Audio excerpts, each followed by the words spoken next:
समागत्य सदैतेन्द्रो ननाम समहोदरं भक्तिभाव समायुक्तः पूजयामास यत्नतः पूजयित्वा यथा न्यायं पुनस्तं प्रणनामसः कृत्वा करं पुटं मोहस्तुष्टावच महोदरम्।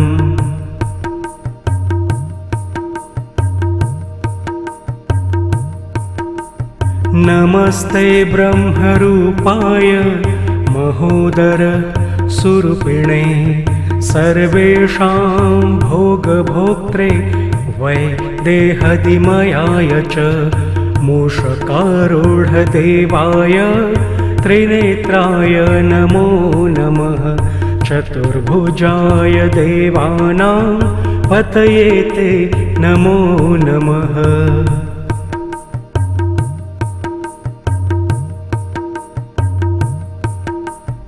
अनादये च सर्वेषामादिरूपाय ते नमः विनाकाय हेरम्ब दीनपालाय वै नमः गणेशाय निजानन्द पतये ब्रह्मनायक सिद्धिबुद्धिप्रदात्रे वै ब्रह्मभूताय वै नमः।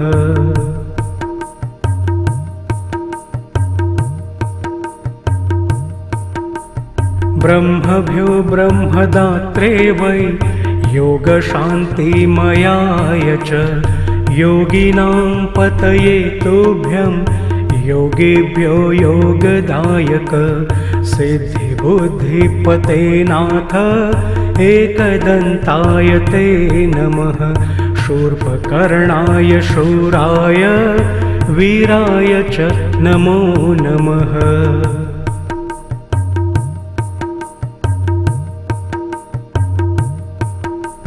सर्वेषां मोहकर्तै वै भक्तेभ्यः सुखदायिने अभक्तानां विशेषेण विघ्नकर्त्रे नमो नमः मायाविने च मायाया आधाराय नमो नमः मायेभ्यो मायया चैव भ्रान्तिदाय नमो नमः।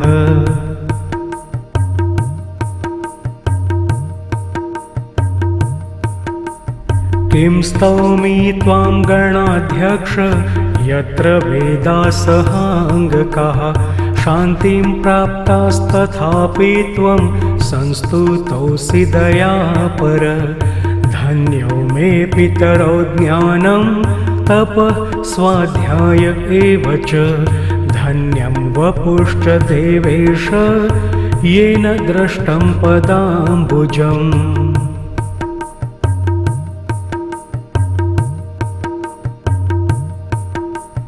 मदीयं स्तोत्रमेतद्वै सर्वदं यद्वया कृतं भविष्यति जनायैव पठते शृण्वते सुर मोहनाशङ्करं चैव भुक्तिमुक्तिप्रदं भवेत् धनधान्यादिदं सर्वं पुत्रपौत्र सुखप्रदम्।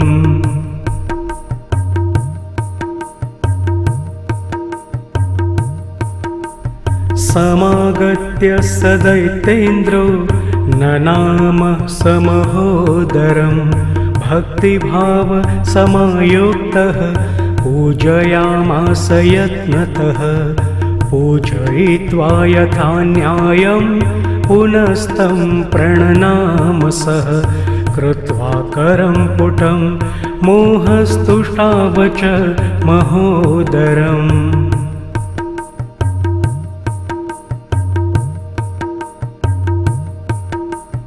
नमस्ते ब्रह्मरूपाय महोदर सुरूपिणे सर्वेषां भोगभोक्त्रे वै देहदिमयाय च मूषकारूढदेवाय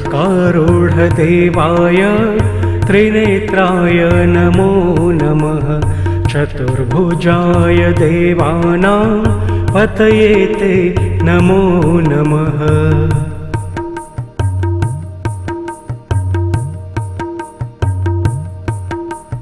अनादये च सर्वेषामादिरूपाय ते नमः। विनाकाय हेरम्ब दीनपालाय वै नमः। गणेशाय निजानन्द पतये ब्रह्मनायक। सिद्धिबुद्धिप्रदात्रे वै ब्रह्मभूताय वै नमः।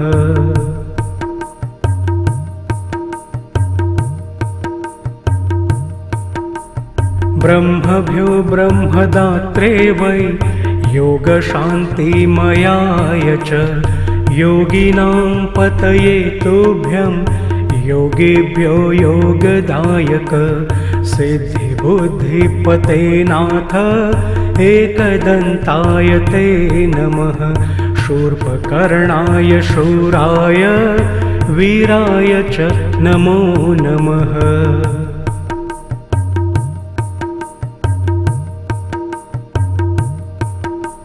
सर्वेषां मोहकर्तै वै भक्तेभ्यः सुखदायिने।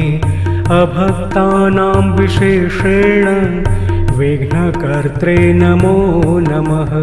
मायाविने च मायाया आधाराय नमो नमः। मायेभ्यो मायया चैव भ्रान्तिदाय नमो नमः।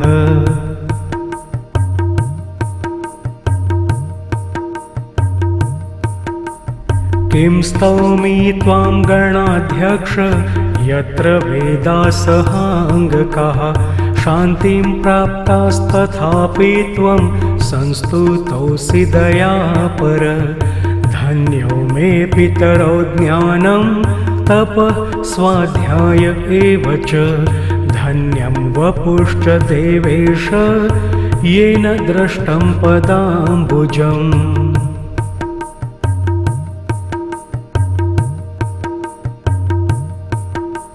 मदीयं स्तोत्रमेतद्वै सर्वदं यद्वया कृतं।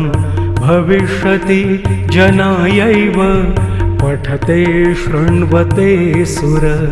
मोहनाशङ्करं चैव भुक्तिमुक्तिप्रदं भवेत्।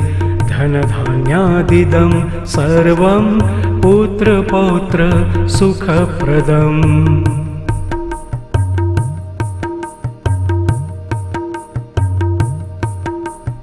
इति तुरेण प्रोक्ता महोदरस्तुतिः समाप्ता।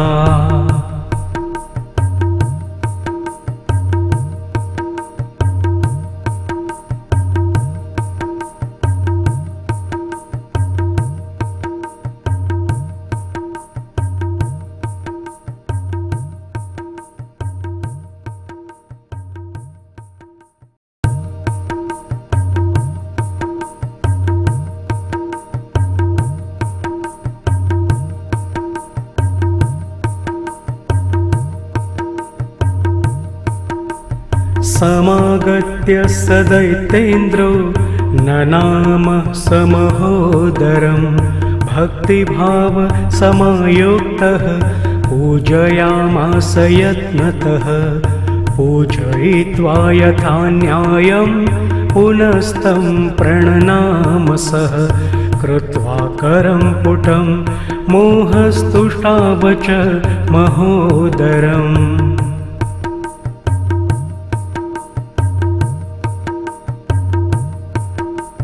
नमस्ते ब्रह्मरूपाय महोदर सुरूपिणे। सर्वेषां भोगभोक्त्रे वै देहदिमयाय च। मूषकारूढदेवाय त्रिनेत्राय नमो नमः। चतुर्भुजाय देवानां पतये ते नमो नमः।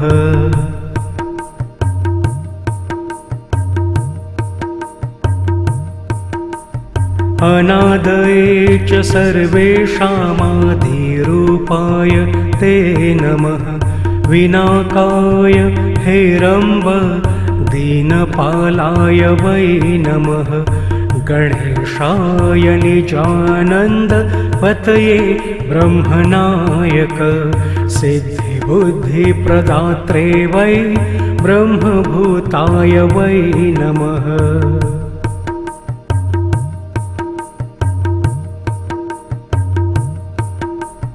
ब्रह्मभ्यो ब्रह्मदात्रे वै योगशान्तिमयाय च योगिनां पतये तुभ्यं योगिभ्यो योगदायक सिद्धिबुद्धिपते नाथ एकदन्ताय ते नमः। शूर्पकर्णाय शूराय वीराय च नमो नमः।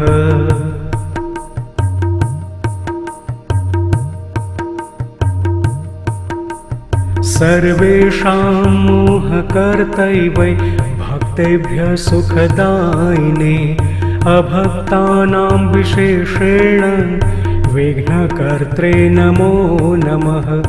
मायाविने च मायाया आधाराय नमो नमः।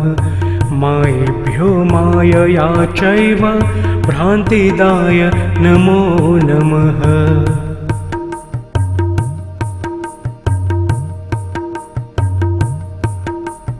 किं स्तौमि त्वां गणाध्यक्ष यत्र वेदासहाङ्गकाः शान्तिं प्राप्तास्तथापि त्वं संस्तुतोऽसि दयापर।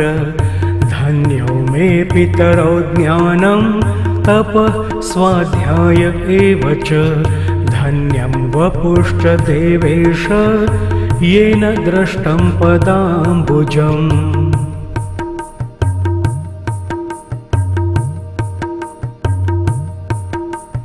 मदीयं स्तोत्रमेतद्वै सर्वदं यत्त्वया कृतं भविष्यति जनायैव पठते शृण्वते सुर। मोहनाशङ्करं चैव भुक्तिमुक्तिप्रदं भवेत्। धनधान्यादिदं सर्वं पुत्रपौत्र सुखप्रदम्।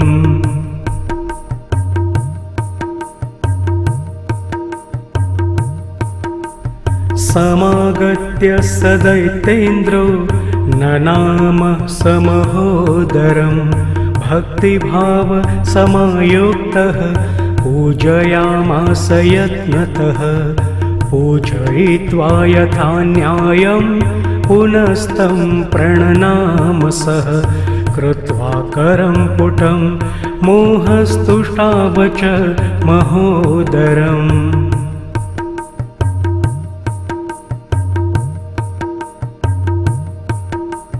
नमस्ते ब्रह्मरूपाय महोदर सुरूपिणे सर्वेषां भोगभोक्त्रे वै देहदिमयाय च मूषकारूढदेवाय त्रिनेत्राय नमो नमः। चतुर्भुजाय देवानां पतये ते नमो नमः।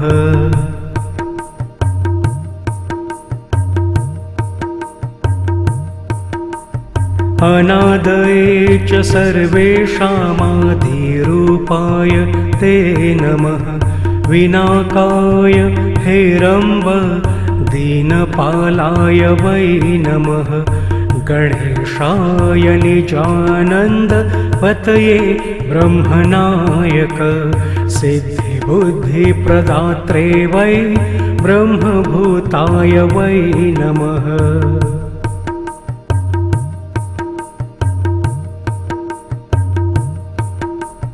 ब्रह्मभ्यो ब्रह्मदात्रे वै योगशान्तिमयाय च योगिनां पतये तुभ्यं योगिभ्यो योगदायक सिद्धिबुद्धिपते नाथ एकदन्ताय ते नमः। शूर्पकर्णाय शूराय वीराय च नमो नमः।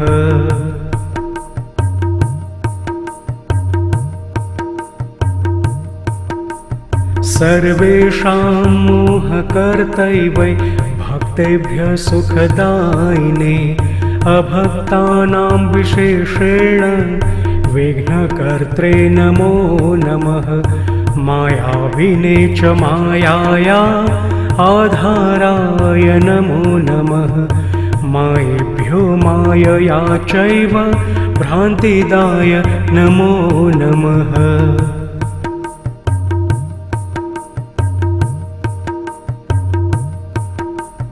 किं स्तौमि त्वां गणाध्यक्ष यत्र वेदासहाङ्गकाः शान्तिं प्राप्तास्तथापि त्वं संस्तुतोऽसि दयापर धन्यो मे पितरो ज्ञानं तपः स्वाध्याय एव च धन्यं वपुश्च देवेश येन दृष्टं पदाम्बुजम्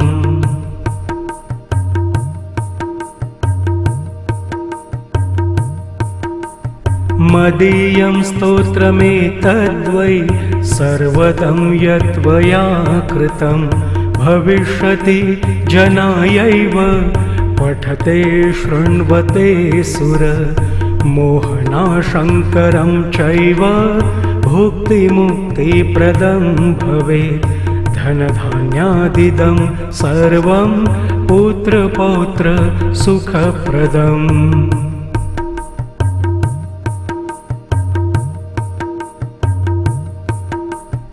इति तुरेण प्रोक्ता महोदरस्तुतिः समाप्ता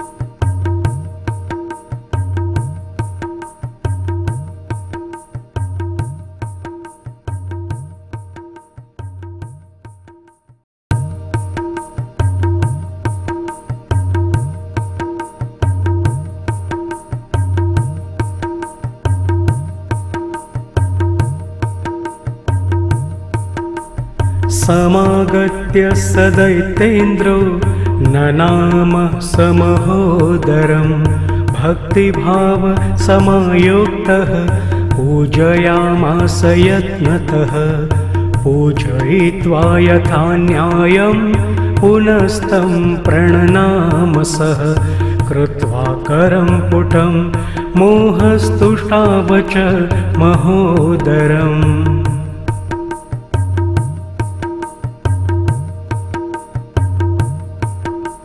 नमस्ते ब्रह्मरूपाय महोदर सुरूपिणे सर्वेषां भोगभोक्त्रे वै देहदिमयाय च मूषकारूढदेवाय त्रिनेत्राय नमो नमः चतुर्भुजाय देवानां पतये ते नमो नमः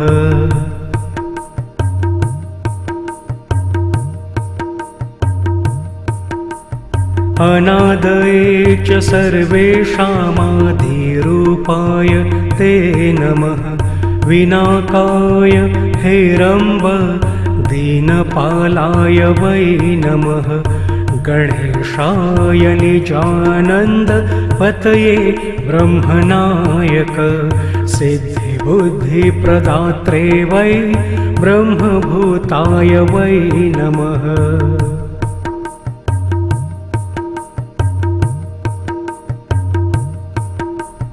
ब्रह्मभ्यो ब्रह्मदात्रे वै योगशान्तिमयाय च योगिनां पतये तुभ्यं योगिभ्यो योगदायक सिद्धिबुद्धिपते नाथ एकदन्ताय ते नमः शूर्पकर्णाय शूराय वीराय च नमो नमः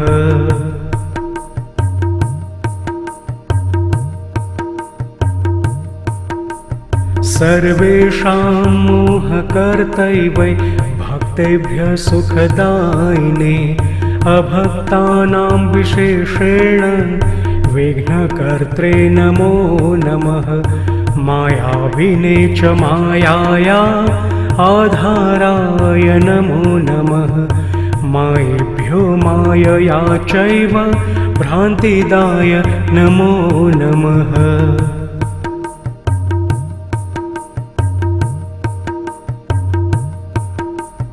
किं स्तौमि त्वां गणाध्यक्ष यत्र वेदासहाङ्गकाः शान्तिं प्राप्तास्तथापि त्वं संस्तुतोऽसि दयापर। धन्यो मे पितरो ज्ञानं तपः स्वाध्याय एव च। धन्यं वपुश्च देवेश येन दृष्टं पदाम्बुजम्।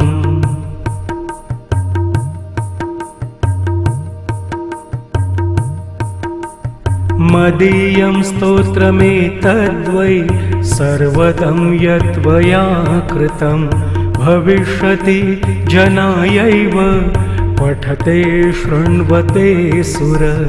मोहनाशङ्करं चैव भुक्तिमुक्तिप्रदं भवेत्। धनधान्यादिदं सर्वं पुत्रपौत्र सुखप्रदम्।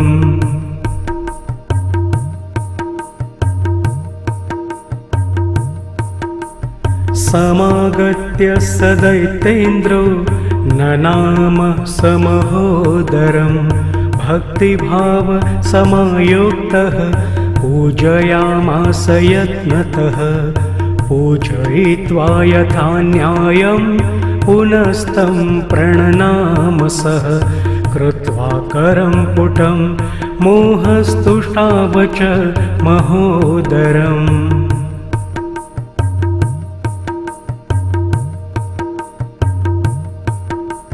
नमस्ते ब्रह्मरूपाय महोदर सुरूपिणे।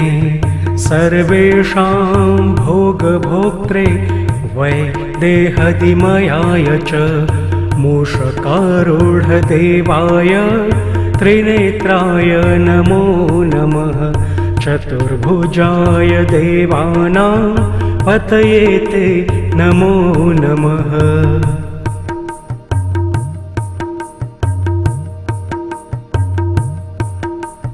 अनादये च सर्वेषामादिरूपाय ते नमः। विनाकाय हेरम्ब दीनपालाय वै नमः। गणेशाय निजानन्द पतये ब्रह्मनायक। सिद्धिबुद्धिप्रदात्रे वै ब्रह्मभूताय वै नमः।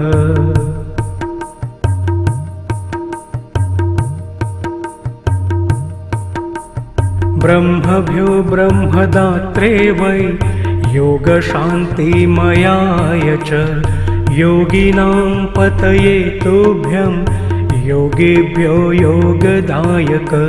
सिद्धिबुद्धिपते नाथ एकदन्ताय ते नमः। शूर्पकर्णाय शूराय वीराय च नमो नमः।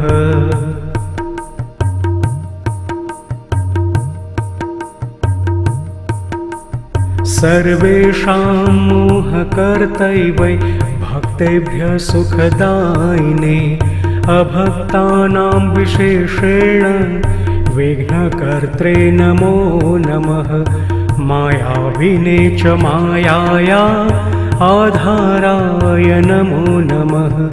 मायेभ्यो मायया चैव भ्रान्तिदाय नमो नमः।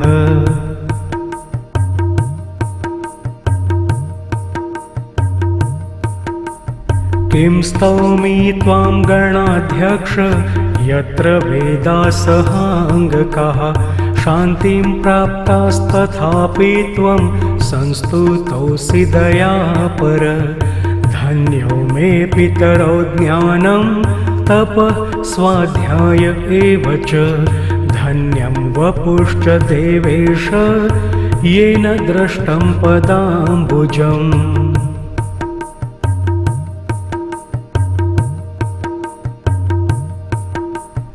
मदीयं स्तोत्रमेतद्वै सर्वदं यद्वया कृतं। भविष्यति जनायैव पठते शृण्वते सुर मोहनाशङ्करं चैव भुक्तिमुक्तिप्रदं भवेत् धनधान्यादिदं सर्वं पुत्रपौत्र सुखप्रदम्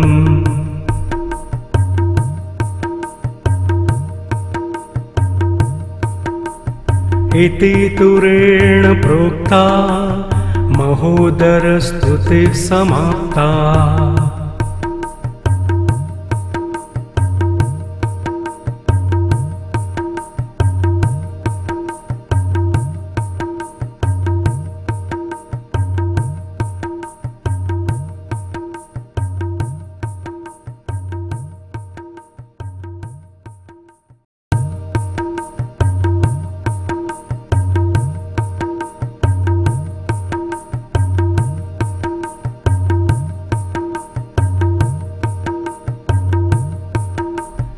समागत्य स दैत्येन्द्रो ननाम समहोदरं भक्तिभाव समायुक्तः पूजयामास यत्नतः पूजयित्वा यथा न्यायं पुनस्तं प्रणनाम सः कृत्वा करं पुटं मोहस्तुष्टावच महोदरम्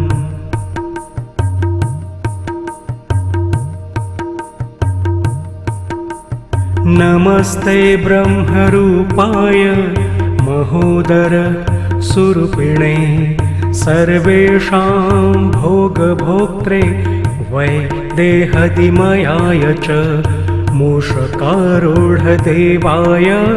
त्रिनेत्राय नमो नमः चतुर्भुजाय देवानां पतये ते नमो नमः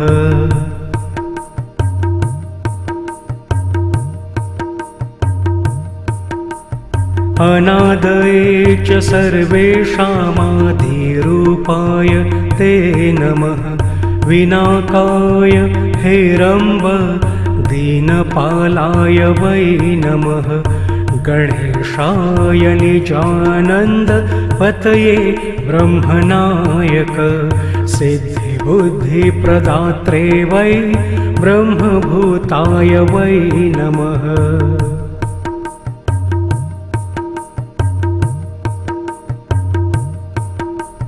ब्रह्मभ्यो ब्रह्मदात्रे वै योगशान्तिमयाय च योगिनां पतये तुभ्यं योगिभ्यो योगदायक सिद्धिबुद्धिपते नाथ एकदन्ताय ते नमः शूर्पकर्णाय शूराय वीराय च नमो नमः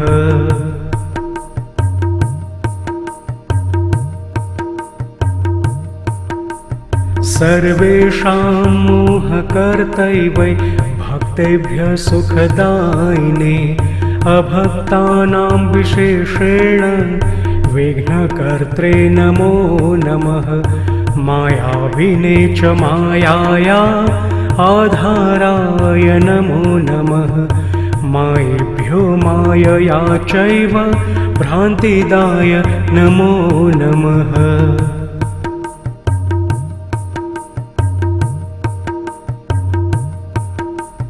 किं स्तौमि त्वां गणाध्यक्ष यत्र वेदासहाङ्गकाः शान्तिं प्राप्तास्तथापि त्वं संस्तुतोऽसि दयापर धन्यो मे पितरो ज्ञानं तपः स्वाध्याय एव च धन्यं वपुश्च देवेश येन दृष्टं पदाम्बुजम्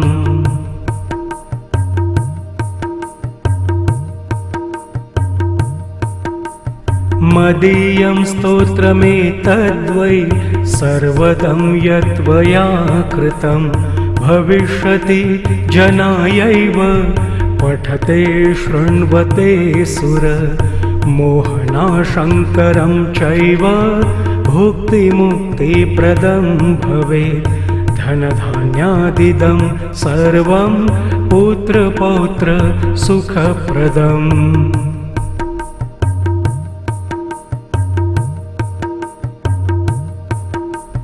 समागत्य स दैत्येन्द्रो ननाम समहोदरं भक्तिभाव समायुक्तः पूजयामास यत्नतः पूजयित्वा यथा न्यायं पुनस्तं प्रणनाम सः कृत्वा करं पुटं मोहस्तुष्टाव च महोदरम्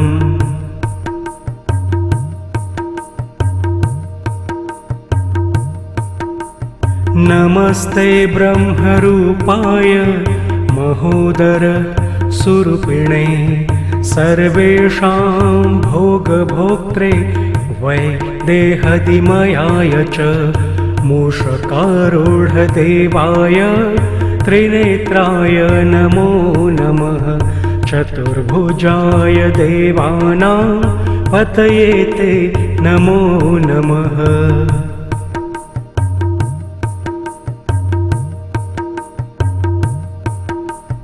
अनादये च सर्वेषामादिरूपाय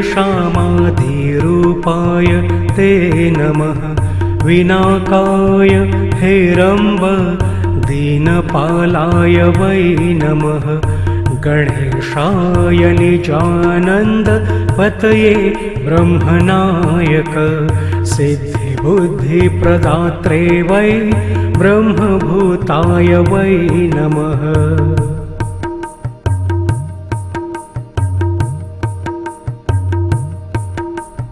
ब्रह्मभ्यो ब्रह्मदात्रे वै योगशान्तिमयाय च योगिनां पतये तुभ्यं योगिभ्यो योगदायक सिद्धिबुद्धिपते नाथ एकदन्ताय ते नमः शूर्पकर्णाय शूराय वीराय च नमो नमः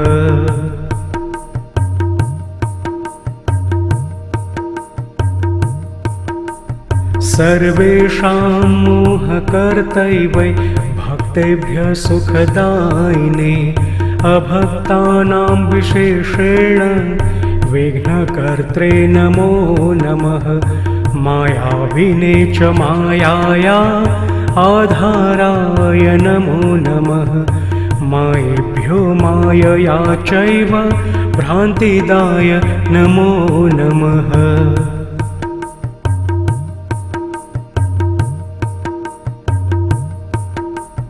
किं स्तौमि त्वां गणाध्यक्ष यत्र वेदासहाङ्गकाः शान्तिं प्राप्तास्तथापि त्वं संस्तुतोऽसि दयापर धन्यो मे पितरौ ज्ञानं तपः स्वाध्याय एव च धन्यं वपुश्च देवेश येन दृष्टं पदाम्बुजम्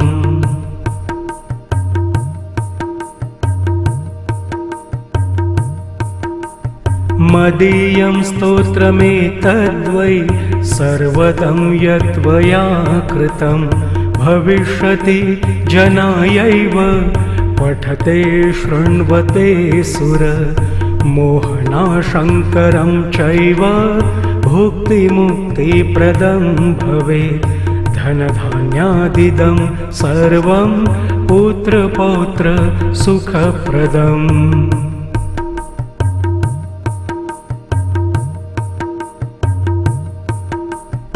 इति तुरेण प्रोक्ता महोदरस्तुतिः समाप्ता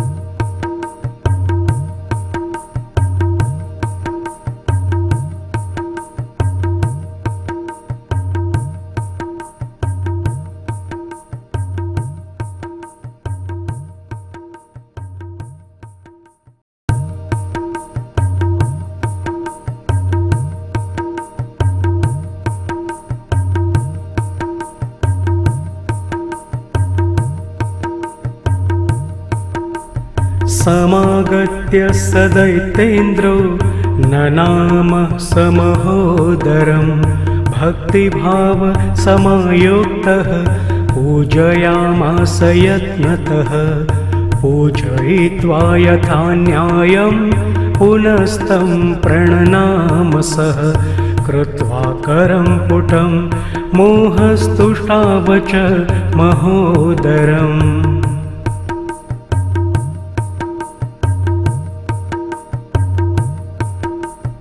नमस्ते ब्रह्मरूपाय महोदर सुरूपिणे सर्वेषां भोगभोक्त्रे वै देहदिमयाय च मूषकारूढदेवाय त्रिनेत्राय नमो नमः चतुर्भुजाय देवानां पतये ते नमो नमः।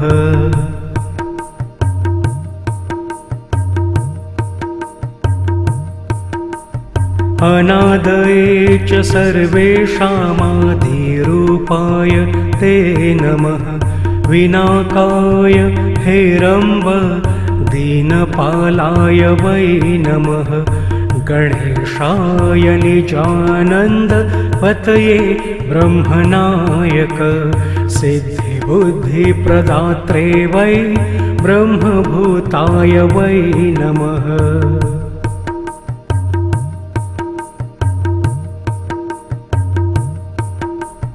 ब्रह्मभ्यो ब्रह्मदात्रे वै योगशान्तिमयाय च योगिनां पतये तुभ्यं योगिभ्यो योगदायक सिद्धिबुद्धिपते नाथ एकदन्ताय ते नमः शूर्पकर्णाय शूराय वीराय च नमो नमः।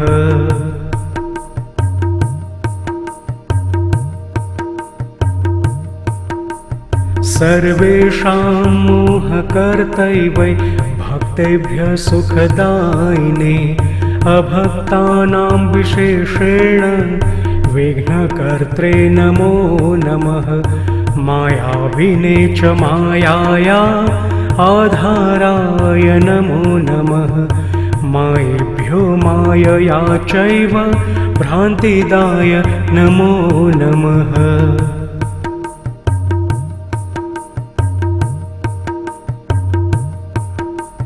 किं स्तौमि त्वां गणाध्यक्ष यत्र वेदासहाङ्गकाः शान्तिं प्राप्तास्तथापि त्वं संस्तुतोऽसि दयापर धन्यो मे पितरौ ज्ञानं तपः स्वाध्याय एव च धन्यं वपुश्च देवेश येन दृष्टं पदाम्बुजम्।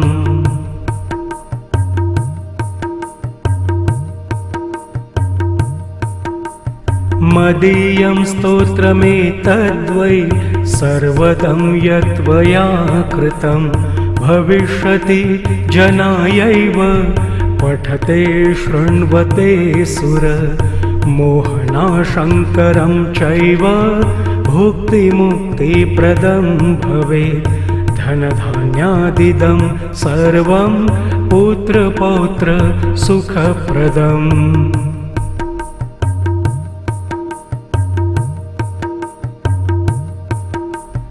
समागत्य स दैत्येन्द्रो ननाम समहोदरं भक्तिभाव समायुक्तः पूजयामास यत्नतः पूजयित्वा यथा न्यायं पुनस्तं प्रणनामसः कृत्वा करं पुटं मोहस्तुष्टावच महोदरम्।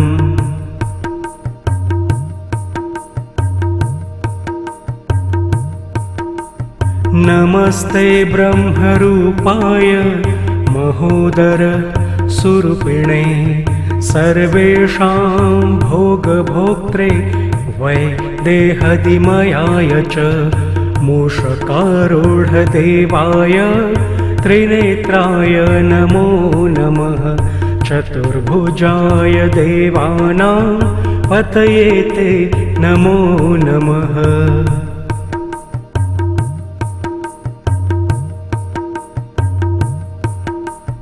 अनादये च सर्वेषामादिरूपाय ते नमः। विनाकाय हेरम्ब दीनपालाय वै नमः। गणेशाय निजानन्द पतये ब्रह्मनायक सिद्धिबुद्धिप्रदात्रे वै ब्रह्मभूताय वै नमः।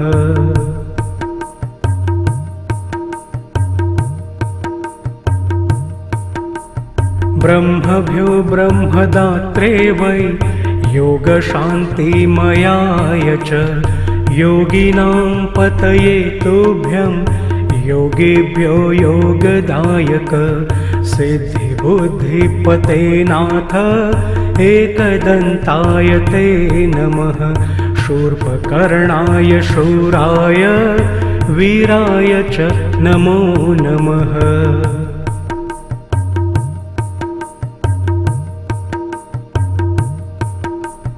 सर्वेषां मोहकर्तै वै भक्तेभ्यः सुखदायिने अभक्तानां विशेषेण विघ्नकर्त्रे नमो नमः। मायाविने च मायाया आधाराय नमो नमः। मायेभ्यो मायया चैव भ्रान्तिदाय नमो नमः।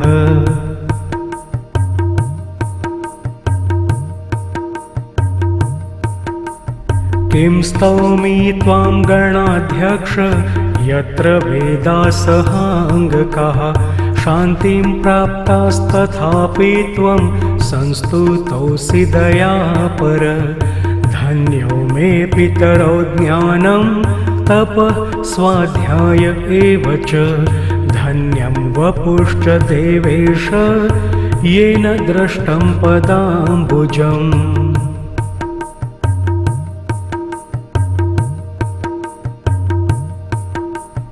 मदीयं स्तोत्रमेतद्वै सर्वदं यत्त्वया कृतं भविष्यति जनायैव पठते शृण्वते सुर। मोहनाशङ्करं चैव भुक्तिमुक्तिप्रदं भवेत्। धनधान्यादिदं सर्वं पुत्रपौत्र सुखप्रदम्।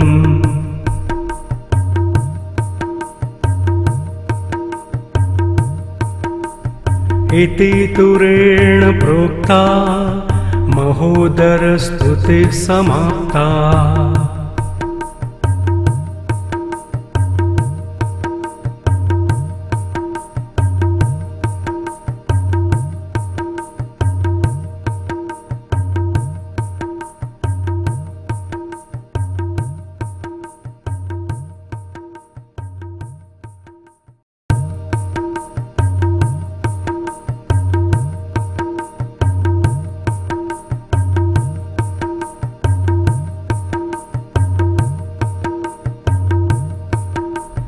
समागत्य स दैत्येन्द्रो ननाम समहोदरं भक्तिभाव समायुक्तः पूजयामास यत्नतः।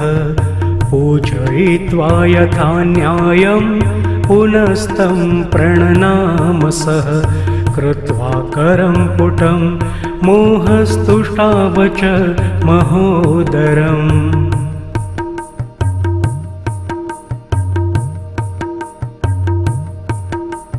नमस्ते ब्रह्मरूपाय महोदर सुरूपिणे सर्वेषां भोगभोक्त्रे वै देहदिमयाय च मूषकारूढदेवाय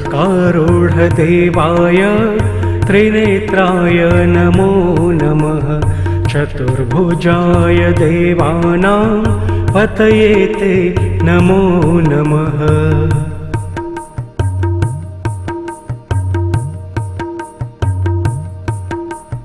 अनादये च सर्वेषामादिरूपाय ते नमः।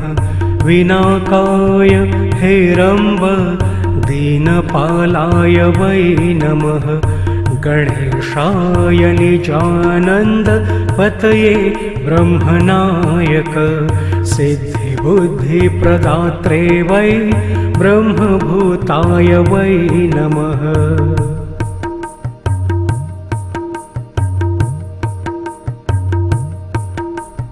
ब्रह्मभ्यो ब्रह्मदात्रे वै योगशान्तिमयाय च योगिनां पतये तुभ्यं योगिभ्यो योगदायक सिद्धिबुद्धिपते नाथ एकदन्ताय ते नमः। शूर्पकर्णाय शूराय वीराय च नमो नमः।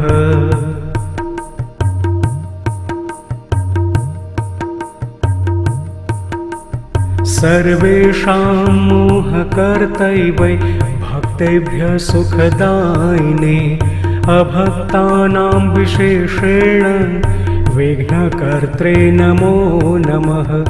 मायाविने च मायाया आधाराय नमो नमः। मायेभ्यो मायया चैव भ्रान्तिदाय नमो नमः।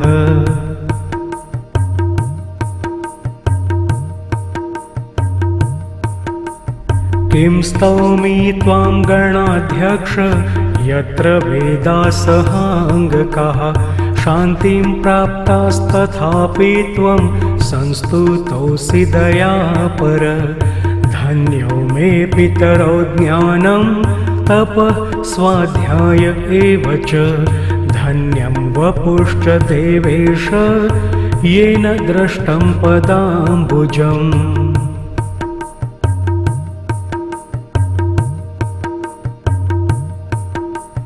मदीयं स्तोत्रमेतद्वै सर्वदं यत्त्वया कृतं भविष्यति जनायैव पठते शृण्वते सुर।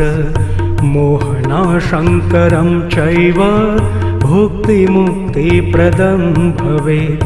धनधान्यादिदं सर्वं पुत्रपौत्र सुखप्रदम्।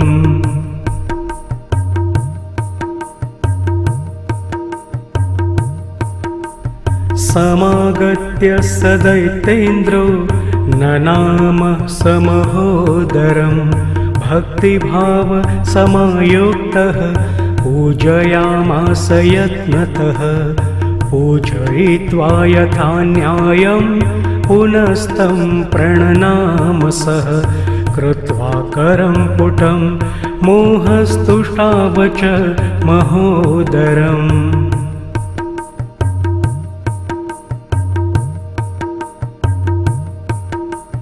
नमस्ते ब्रह्मरूपाय महोदर सुरूपिणे सर्वेषां भोगभोक्त्रे वै देहदिमयाय च मूषकारूढदेवाय त्रिनेत्राय नमो नमः। चतुर्भुजाय देवानां पतये ते नमो नमः।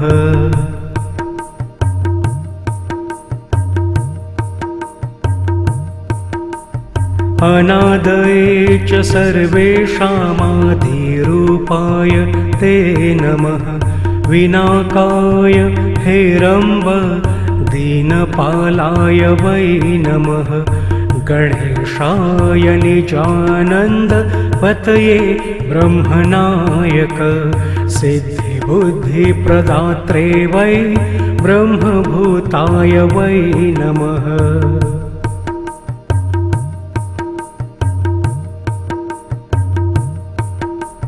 ब्रह्मभ्यो ब्रह्मदात्रे वै योगशान्तिमयाय च योगिनां पतये तुभ्यं योगिभ्यो योगदायक सिद्धिबुद्धिपते नाथ एकदन्ताय ते नमः।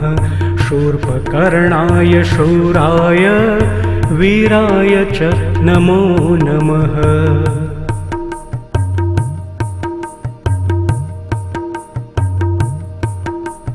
सर्वेषां मोहकर्तै वै भक्तेभ्यः सुखदायिने अभक्तानां विशेषेण विघ्नकर्त्रे नमो नमः। मायाविने च मायाया आधाराय नमो नमः। मायेभ्यो मायया चैव भ्रान्तिदाय नमो नमः।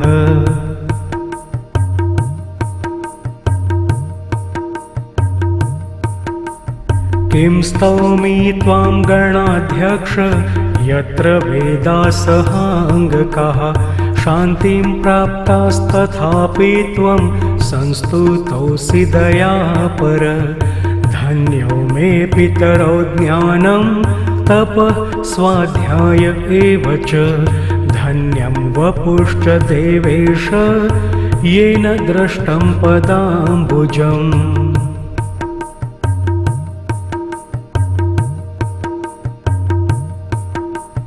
मदीयं स्तोत्रमेतद्वै सर्वदं यत्त्वया कृतं भविष्यति जनायैव पठते शृण्वते सुर। मोहनाशङ्करं चैव भुक्तिमुक्तिप्रदं भवेत्। धनधान्यादिदं सर्वं पुत्रपौत्र सुखप्रदम्।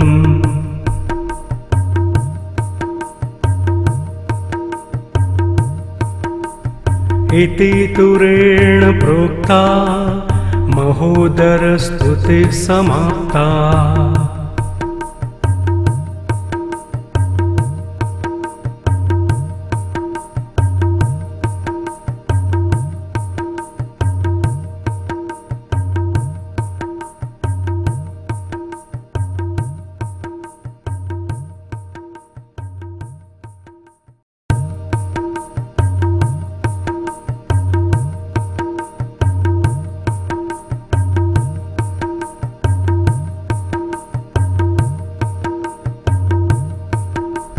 समागत्य स दैत्येन्द्रो ननाम समहोदरं भक्तिभाव समायुक्तः पूजयामास यत्नतः।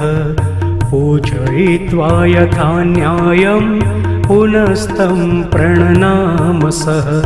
कृत्वा करं पुटं मोहस्तुष्टाव च महोदरम्।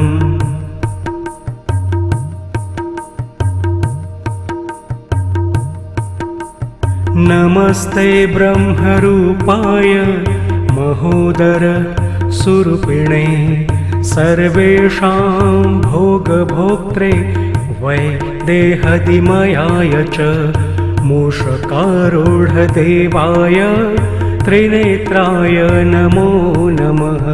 चतुर्भुजाय देवानां पतये ते नमो नमः।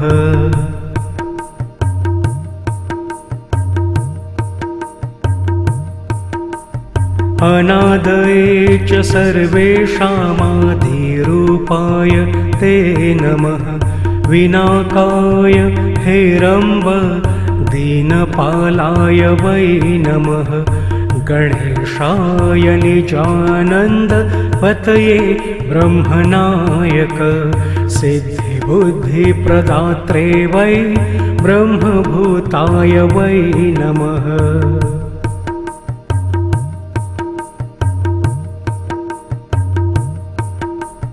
ब्रह्मभ्यो ब्रह्मदात्रे वै योगशान्तिमयाय च योगिनां पतये तुभ्यं योगिभ्यो योगदायक। सिद्धिबुद्धिपते नाथ एकदन्ताय ते नमः। शूर्पकर्णाय शूराय वीराय च नमो नमः।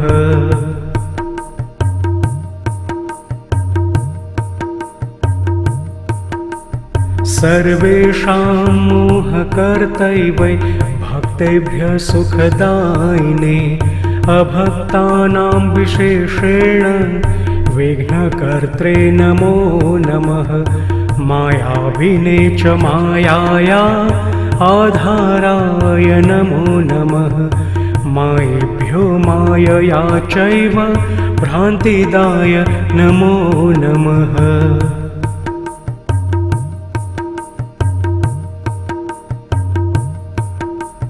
किं स्तौमि त्वां गणाध्यक्ष यत्र वेदासहाङ्गकाः शान्तिं प्राप्तास्तथापि त्वं संस्तुतोऽसि दयापर। धन्यो मे पितरो ज्ञानं तपः स्वाध्याय एव च धन्यं वपुश्च देवेश येन दृष्टं पदाम्बुजम्।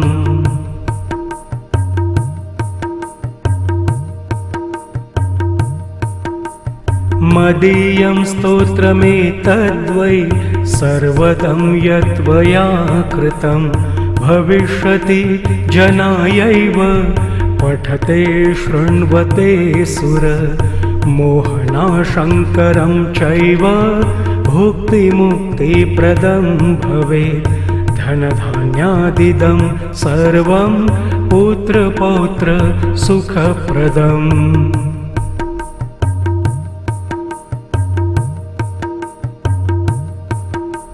समागत्य स दैत्येन्द्रो ननाम समहोदरं भक्तिभाव समायुक्तः पूजयामास यत्नतः। पूजयित्वा यथा न्यायं पुनस्तं प्रणनाम सः। कृत्वा करं पुटं मोहस्तुष्टाव च महोदरम्।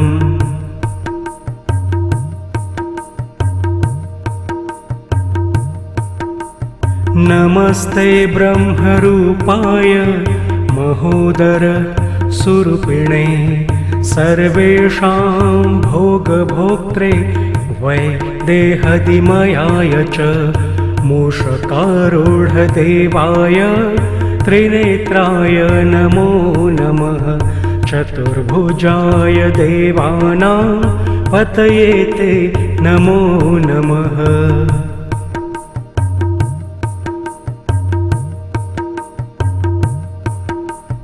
अनादये च सर्वेषामादिरूपाय ते नमः। विनाकाय हेरम्ब दीनपालाय वै नमः। गणेशाय निजानन्द पतये ब्रह्मनायक। सिद्धिबुद्धिप्रदात्रे वै ब्रह्मभूताय वै नमः।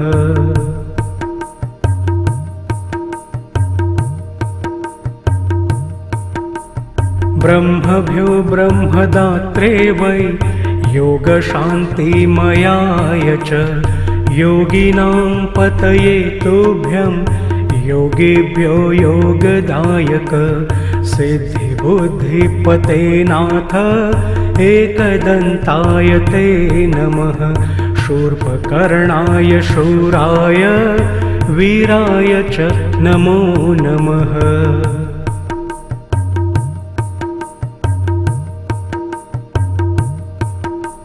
सर्वेषां मोहकर्तैवै भक्तेभ्यः सुखदायिने अभक्तानां विशेषेण विघ्नकर्त्रे नमो नमः। मायाविने च मायाया आधाराय नमो नमः। मायेभ्यो मायया चैव भ्रान्तिदाय नमो नमः।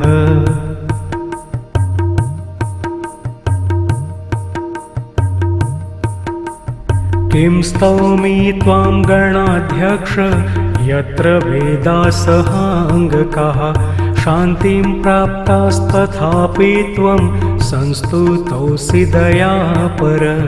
धन्यो मे पितरो ज्ञानं तपः स्वाध्याय एव च धन्यं वपुश्च देवेश येन दृष्टं पदाम्बुजम्।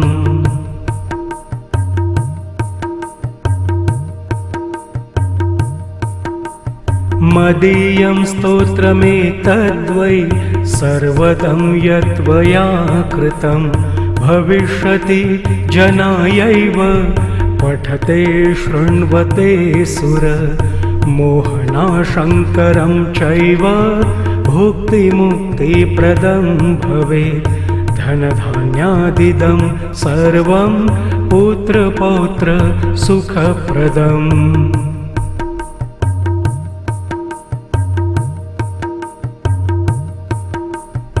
इति तुरेण प्रोक्ता महोदरस्तुतिः समाप्ता।